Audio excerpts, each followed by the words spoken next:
Beaucoup d'actions autour de ce prédateur Hugo Chaloux. On va publier sur nos différentes plateformes là, le maximum d'informations que vous puissiez partager de votre côté.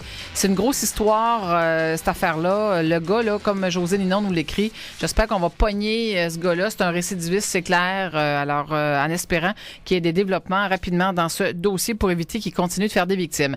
À chaque vendredi à ce moment-ci de la journée, on reçoit notre ami Félix Tremblay, ami des animaux, porte-parole bénévole à SPA. Bonjour, oui, salut, Félix, SPA de Québec. Faut-il le préciser? Vous aviez votre activité de financement cette semaine? Oui, on avait l'activité de financement. On avait notre cocktail mercredi. On a réussi à amasser plus de 30 000 $ en profit. Bravo, donc, félicitations. On tient à remercier les gens, les commanditaires, les bénévoles, les employés. Évidemment, avec cet argent-là, il ne faut pas chercher midi à 14 heures. On va traiter des animaux, on va les replacer, on va leur donner des soins vétérinaires. On est là pour ça. Bravo. Si tu nous parles cette semaine de la saison des chatons, qui dit printemps, dit chaton. Exact. Particulièrement dans un contexte d'animaux errants, là, dans des colonies de chats, ce qui va arriver, c'est que les gens ont plus de chances à ce temps-ci de l'année. Nous, on le voit dans les refuges. Là. En toute honnêteté, j'ai appelé le refuge Carena tantôt. Ça fait partie de la coalition qu'on a créée. Ouais. Je leur ai demandé comment ça se passe de leur côté. Ils m'ont dit effectivement qu'ils voyaient plus de chatons à ce temps-ci de l'année, que ça s'en venait, qu'on sentait qu'il y avait une pression de ce côté-là. Et ce qui est particulier, c'est que comment dire? Un chaton, c'est cute. Mais oui. Sauf que si vous posez pas un geste actuellement, ce qui va arriver, c'est que vous allez... Trop souvent, ce que les gens vont faire, c'est « Ah, les chatons viennent sur mon terrain, je vais le nourrir un petit peu, c'est donc bien le fun, c'est donc bien cute. » Quand l'hiver va arriver, la période actuelle est une fenêtre d'opportunité particulière. Et quand l'hiver va arriver, malheureusement, l'animal n'aura pas été socialisé, ne sera pas propice à l'adoption. Et donc, ça va faire en sorte qu'il va rester seulement 2 avenues. C'est-à-dire que si on appelle un refuge à l'hiver, il va rester 2 choix. Soit on le laisse dehors, soit on l'envoie vers un choix difficile pour utiliser un euphémisme. Exactement. Donc, tant qu'on sait aujourd'hui, Félix, quel est-il? Si vous voyez des animaux, des chatons errants dans votre secteur, appelez un refuge. Contactez un refuge, ne les nourrissez pas. Bien, vous pouvez les nourrir si vous voulez, mais ce que je veux dire, c'est le but, c'est pas juste de les nourrir pour agir sur un coup de cœur. Ben oui, puis les laisser après ça. C'est donc bien fantastique, c'est donc bien cute. J'ai des chatons dans ma cour, puis à la fin de l'été, on va se retrouver avec des chats adultes qui n'auront jamais été socialisés. C'est peut-être une chose qui est importante de comprendre. Toi et moi, Nathalie, on a parlé parfois de CSRM, capture, stérilisation, relâche et maintien. D'accord? Donc, ça veut dire qu'on fait des interventions dans des colonies de chats errants et on capture des chats. Et si on est capable de les remettre à l'adoption, on les remet à l'adoption.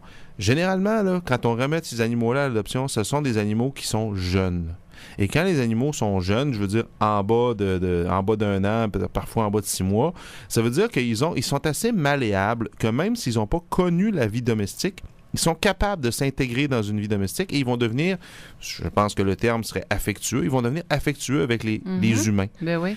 Donc, actuellement, là, si vous voyez des chatons près de chez vous qui sont des animaux errants ou qui émanent d'une colonie errante, à ce moment-là, c'est le temps. Ça a l'air un peu étrange que je veux dire. C'est le temps de les placer dans un refuge. Ouais. C'est le temps de les socialiser. C'est le temps de les approcher des humains parce que comme ça, ils vont pouvoir avoir une belle vie dans un foyer. Si vous attendez trop longtemps, ces animaux-là vont demeurer entre guillemets sauvages, même si c'est à la base, c'est pas des animaux sauvages, ils vont demeurer sauvages et ça va faire en sorte que quand va venir le temps d'essayer de les capturer, ça va être beaucoup plus difficile.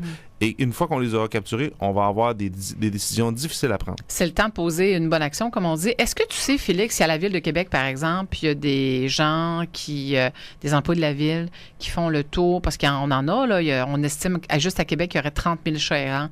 Est-ce que il y a des gens qui font la tournée des sites où les chats sont? De façon, nous-mêmes, on a déjà eu le contrat de la Ville, on ne l'a plus actuellement. De façon générale, d'accord? Je peux pas rentrer dans les interventions précises de la fourrière municipale. C'est pas nous qui la faisons. De façon générale, la fourrière municipale, ça fonctionne avec les plaintes. Si on a des plaintes, on répond aux plaintes. Okay. Si on n'a pas de plaintes... Ils sont pas proactifs, là.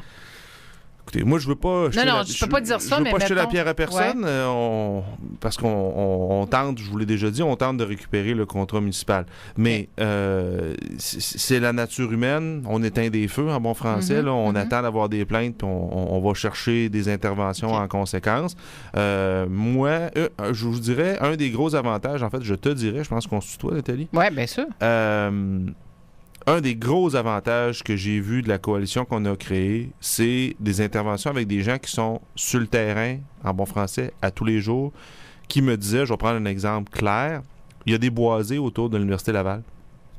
Puis il y a des chats errants. Et il y a des gens qui, malheureusement, je vais le dire comme je le pense, n'ont pas deux neurones à connecter ensemble. Ils vont porter leur chat là. Et quand ils ne savent plus quoi faire avec leur chat, ils vont le garrocher dans le boisé. Comme si c'était un milieu... il y a vraiment des épais. Moi, ça me choque non, mais je suis absolument d'accord avec toi, Nathalie. Là, je ne ferai pas la défense de ces gens-là. Là. Je prends cet exemple-là et on m'en a cité plusieurs. Allez porter votre chat que vous ne voulez plus dans un refuge, pas compliqué. Là. Si vous ne souhaitez plus prendre soin de votre animal, si vous n'êtes plus capable de le faire, amenez-le dans un refuge. C'est un peu la raison pour laquelle on a des problèmes de surpopulation animale, surpopulation féline. C'est que les gens ont l'impression que garrocher un chat dans un boisé, c'est une solution. Là, on va vous le dire franchement, wake up. Là. Wake up and smell de café. Exactement. Hey, là. Allumez-vous un peu. Là. Hey, si vous avez un problème avec un chat dont vous n'êtes plus capable de prendre soin, amenez-le dans un refuge. Mais ce qu'on est en train de voir à ce temps-ci de l'année, d'une certaine façon, parce que le climat est plus clément, et ce qui fait en sorte qu'il y a moins de pression pour la survie sur une colonie, donc il y a plus de reproduction. Là, c'est un peu la nature biologique d'une colonie. D'accord? On voit plus de chatons. Et ce qu'on dit aux gens, c'est si vous voyez des chatons, signalez-les. Amenez-les dans un refuge, signalez-les à un refuge pour qu'il y ait de la capture, de telle sorte que ces animaux-là ne passeront pas le prochain hiver dehors. Merci beaucoup, Félix Tremblay. Puis moi, je veux dire merci au refuge Carena qui nous fait une belle collaboration. Il est où, le refuge Carena? C'est un refuge, comme beaucoup de refuges, qui est décentralisé. Donc, c'est-à-dire que c'est une coalition de familles d'accueil. Ce sont des familles. Je pourrais pas vous donner une seule adresse. Et ça fait en sorte qu'ils sont capables de créer un contexte de socialisation beaucoup plus familier. Ce qui est particulier, tu vas l'aimer celle-là, Nathalie, ce qui est particulier avec des refuges décentralisés comme ceux-là, c'est que quand on a une famille d'accueil, d'accord, donc le but, c'est d'avoir un animal qui est en transition pour ensuite le mettre à l'adoption. Un échec, c'est quand une famille adopte un chat. Parce que si une famille d'accueil adopte le chat dont elle est supposée prendre soin, elle n'a plus la capacité d'accueillir des nouveaux chats. Donc, c'est un contexte un peu particulier. C'est difficile à gérer. Jennifer Tremblay du refuge Carena pourrait vous en parler.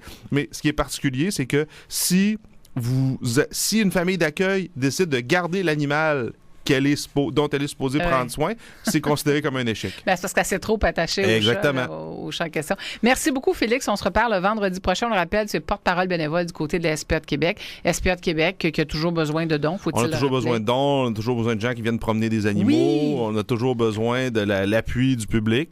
Puis la cause animale, là, on n'en est pas venu à bout encore. Elle nous tient à cœur et on l'assume parfaitement. Bonne fin de semaine à toi aussi. Merci.